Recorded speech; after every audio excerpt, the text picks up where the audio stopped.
Welcome to Expedition Sea Nest. Join us this week as we surf some waves in the dinghy, attempt to spearfish and snorkel around a plane wreck.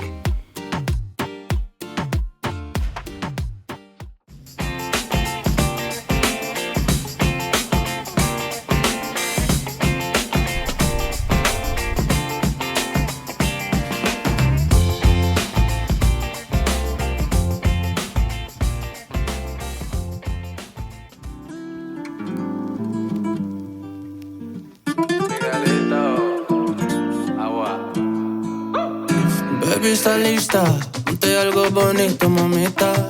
Fuma un poquito, tranquila. Vale la pena, el sabor de la noche y el tema. Que se de las canciones lentas. Ponte pa' mí. Yo aguanto por tu cuerpo, otra señal en mi pecho. Una rumba más mi cama. Can't get over how incredibly beautiful and blue this water is. We're coming into Norman's Key. We're gonna slip in partway through the key and then go down the Atlantic side, and then you have to come back up to get into Norman's Pond, I believe it's called.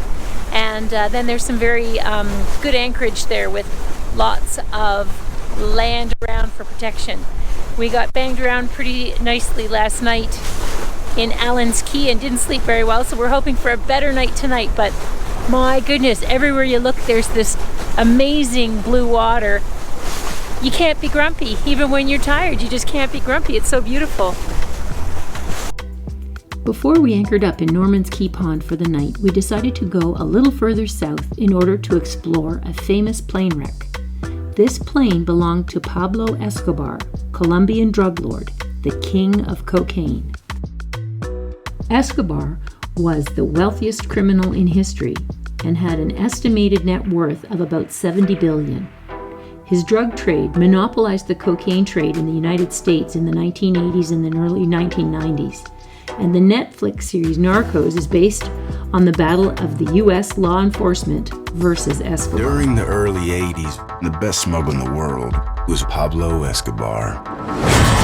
He was a living embodiment of the Colombian dream. Norman's Key Island was used for a base of transshipment of smuggling cocaine into the United States.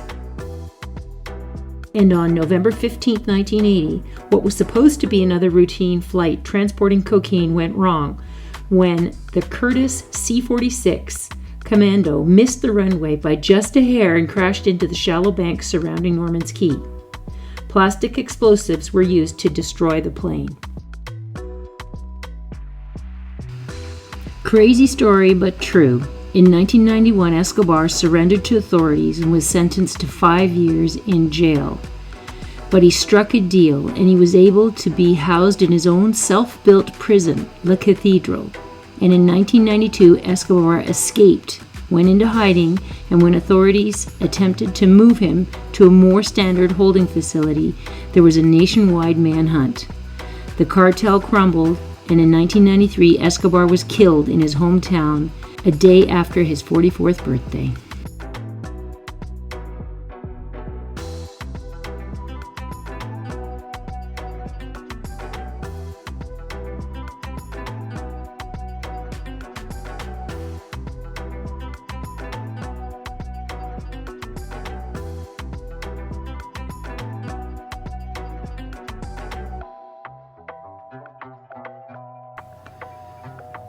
Although it's difficult not to think about the horrible effects these individuals had on the world as a whole, today the wreck serves as a popular tourist attraction and structure for marine life.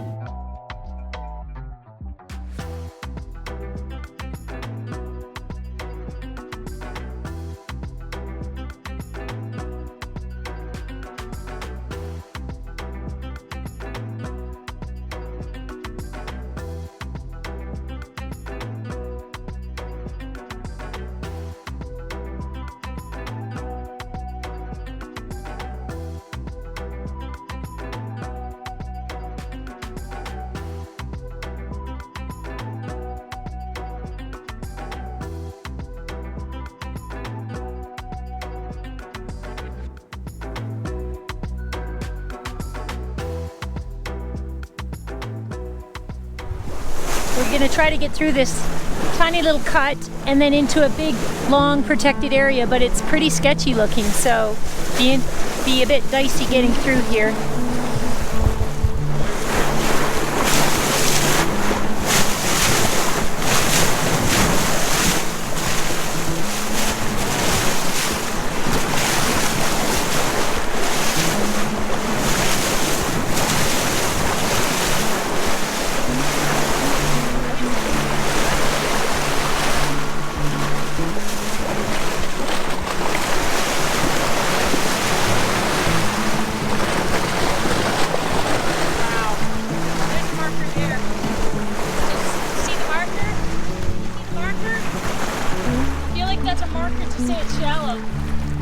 When looking on the map, we believe that this bay is called Norman's Key Pond. And I think it's important to note here that if you had a draft of over 4 feet, this anchorage would not be a possibility for you. We realized once we were into the bay that the channel was not marked properly, and we were almost touching the sand bottom, trying to zigzag our way up the bay to the anchorage. And although it was calm and quiet, we don't know that we would anchor here again. The other thing to note is that once we were in, we really couldn't leave unless it was high tide. So good things to know if, in fact, you are in this area and are looking at this little bay for an anchorage.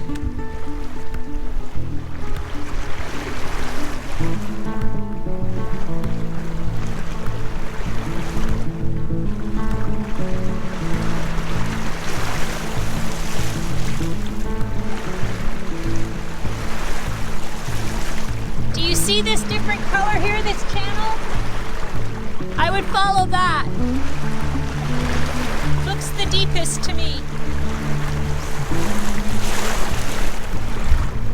I get so preoccupied with the beautiful blue water that I was kind of not watching what I was filming there. The colors and the shades of blue here are jaw-dropping.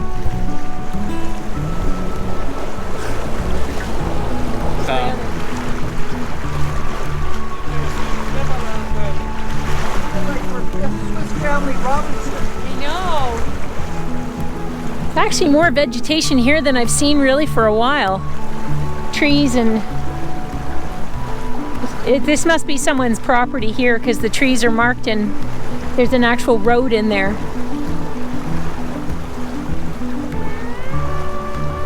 It's absolutely beautiful. And super protected from the wind here, which is fantastic after last night.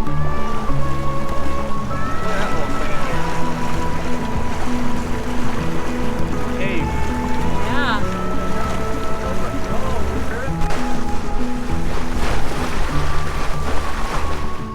After we got settled in at the anchorage, Michael took a rest, and Eric and I went to go explore the anchorage. There were so many sandbars that we had to get out and walk, even with the dinghy, multiple times. My Sherpa. Eric was a good sport and did most of the towing.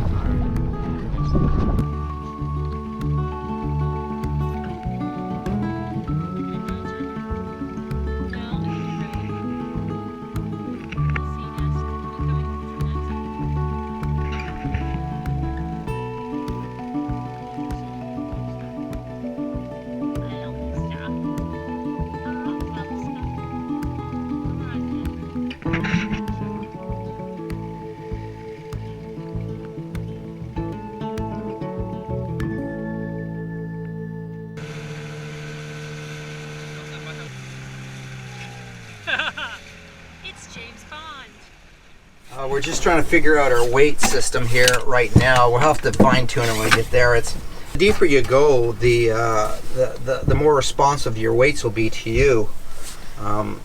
Is this what happens is your lungs compress and your wetsuit compresses, and then all of a sudden these weights sort of take over.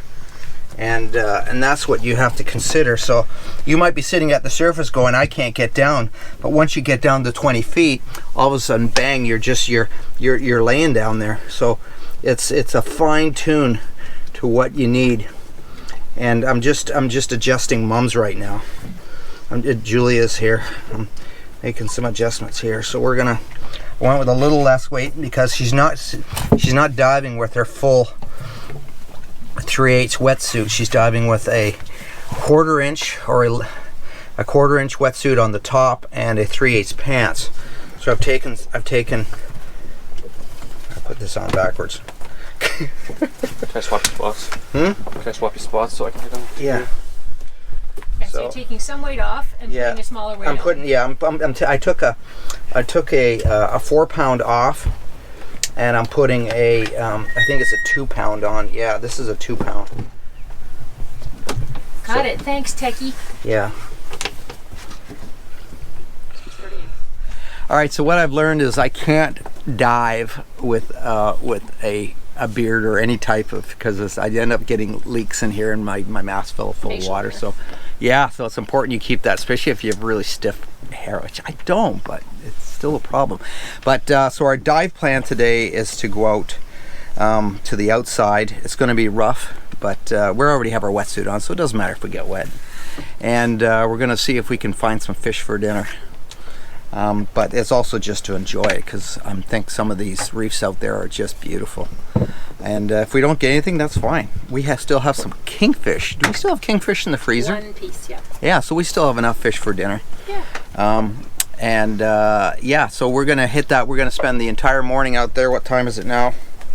It's oh my God, it's almost 9:30, and we're gonna probably be out there till at least 1 o'clock, and then by 2 o'clock we have high tide and we can get out of this bay. This bay here is beautiful. We had an incredible night's sleep. It's so calm, but you can't leave here unless it's high tide, so we're stuck here until then. If you can see out there, it's dry. So we need at least 1.5 foot under a keel to get out of here. And so with the way I work with my depth sounder is that a lot of people, they set their depth, so they want to know what it is from the surface to the bottom. I don't care about what the surface is. I want to know what it is from my keel and under. That's the important part. So I don't play with my my calibration. Where my transducer sitting is right in the very bottom of my boat. You know, maybe it's 4 inches, 3 inches or something like that might be above the lowest point. But that's the part that I care about. I want to know how much water I have between my keel and the bottom, and then what the other part that I worry about is how deep my motor is, but I can trim that up. So that's what's great about an outboard, is that you can, if you're getting into real skinny water, like you're not going to find another boat in here because they can't get in. So we've had this incredibly peaceful, quiet, other than the odd airplane because there's an airport over here, but it's been just so nice here.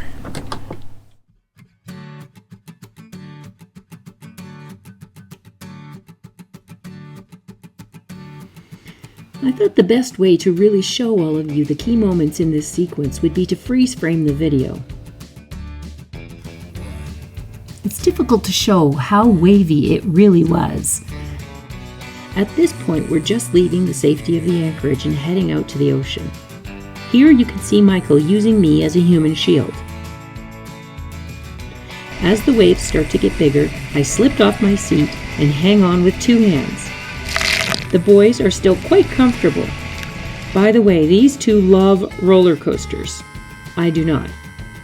They are having a blast. I'm having fun, but a bit more concerned, as always, about safety.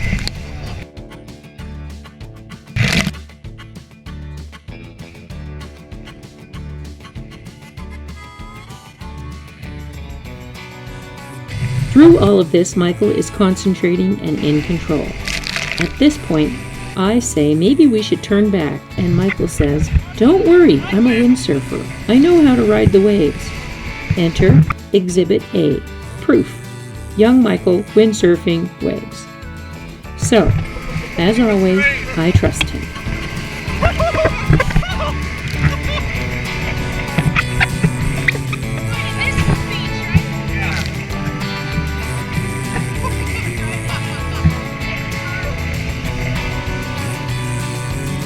We arrived at our destination, got smashed around by the waves some more, and realized that spearfishing was not going to work. Just another day with Expedition Sea Nest.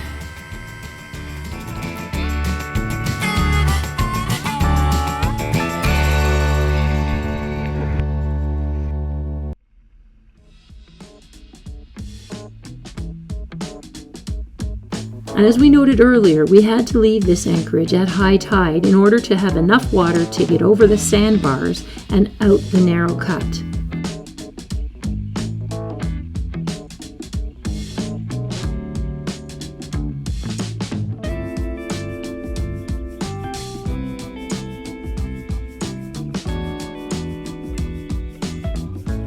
The exit went smoothly, but as you can see here, I have my life jacket on as I kept watch on the bow. Maybe I was a little cautious after the morning dinghy ride on the roller coaster of waves.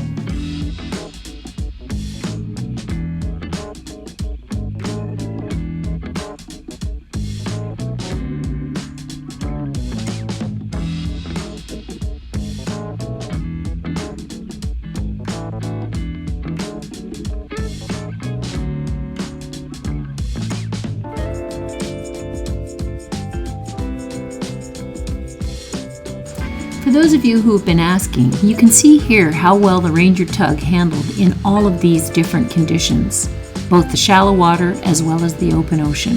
We've been really happy with her performance.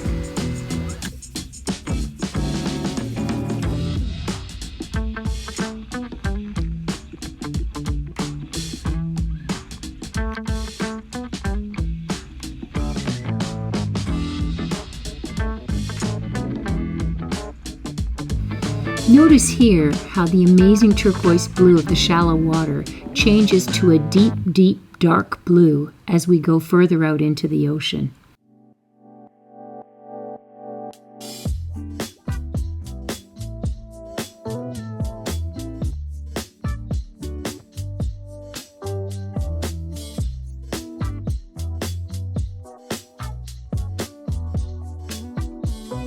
We cruised down to another spectacular island called Shroud Key. This location requires days to fully explore its winding mangrove rivers and hiking trails, but we were pressed for time and only spent the afternoon there and departed the following morning. This will be a location that we definitely will revisit in the future.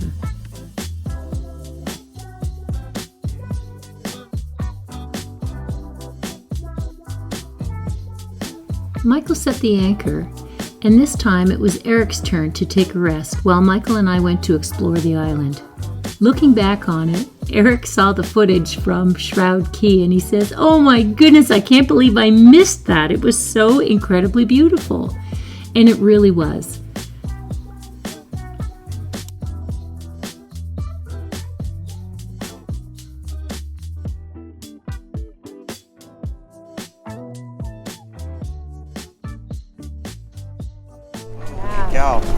Oh, you got the photo right on. We are on Shroud Key. We just arrived. It's 2 o'clock in the afternoon, and it was a bit of a bumpy ride on the outside. Once we got to the other side of the islands, we had a bit more shelter, which was great.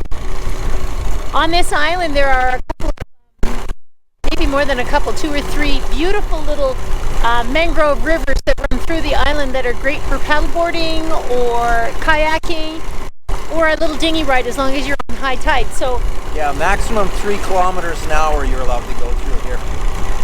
So we're just going exploring down one of these little mangrove rivers, and it looks lovely. Yeah, I don't know if it looks deep enough. You should be able to go through at low tide here too.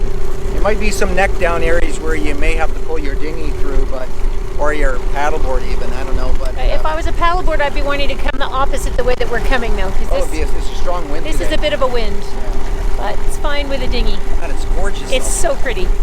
We'll let you see.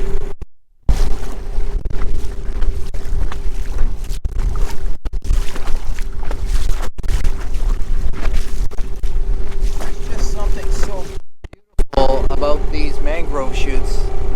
You know, they're such an integral part of the islands. It's what prevents the islands from basically blowing away in hurricanes. You know, there are nurseries for little fish, crabs, shrimp. I mean, they are such an important part of the tropics. Mm-hmm. And it doesn't matter whether it's the Florida Keys or Bahamas or Brazil. It's really important to have these. As Michael was saying, mangroves provide natural infrastructure by reducing erosion and absorbing storm surge impacts during extreme weather like hurricanes. Their dense roots help to bind and build soil as well as provide habitat to marine life. They filter pollutants and maintain water quality and clarity. Mangroves play a critical role in mitigating climate change. Their soil is highly effective in carbon sinking, and it locks away large quantities of carbon and stops it from entering the atmosphere. I learned this little fact years ago, and I found it especially interesting. All species of mangroves, red, white, and black, eliminate salt in their roots as water is absorbed. Excess salt that finds its way into the plant is stored in the leaves and removed from the plant when the leaves die and fall off from the tree. Fun fact.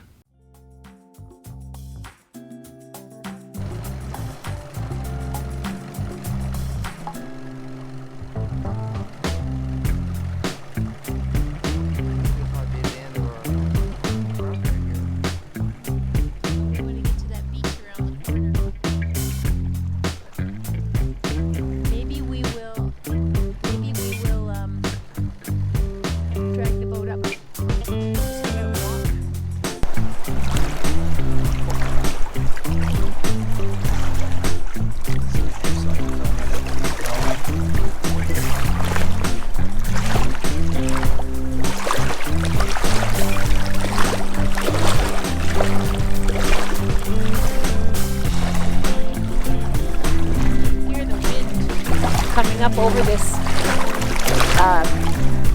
little hill from the ocean side.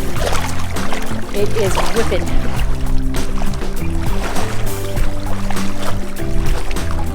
This is like as clear as bath water, this water. It's clearer than the bath water I've been in. But it's like Whoa, that's sand, soft I know, it now is a it's bit like, soft. oh my God. All of a sudden it changed. Certain spots. Good thing we have our wading boots on. Yeah, no kidding. Good thing I look spastic.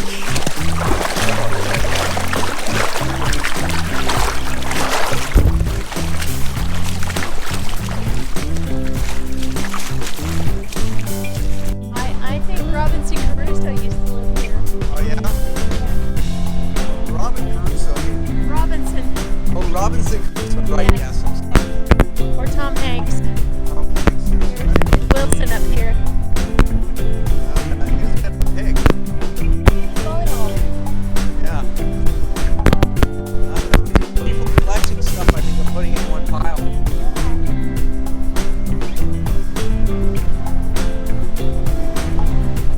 Wow. Beautiful here. What a difference between both sides, hey? Yeah. Pounding across the coral reefs on the other side. Oh, beautiful. Oh my God. Look at the colors. It's just stunning.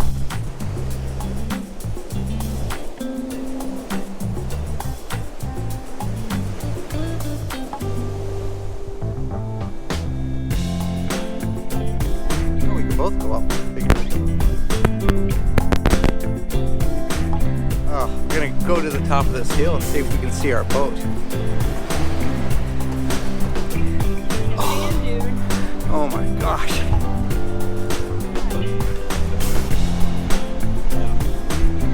Yeah, before that tide gets low, we should look at that.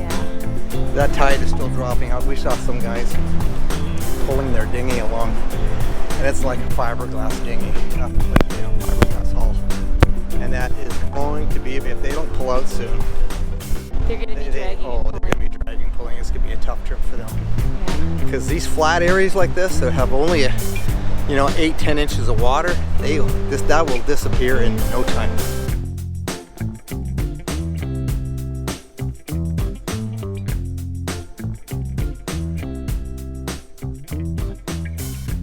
Look at that sharks, man.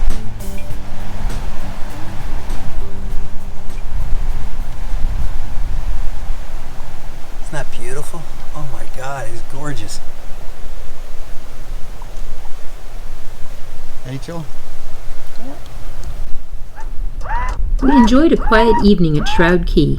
and the following morning we were up early to continue our journey south. Give us a thumbs up and leave a comment if you enjoyed this episode. Thanks for watching.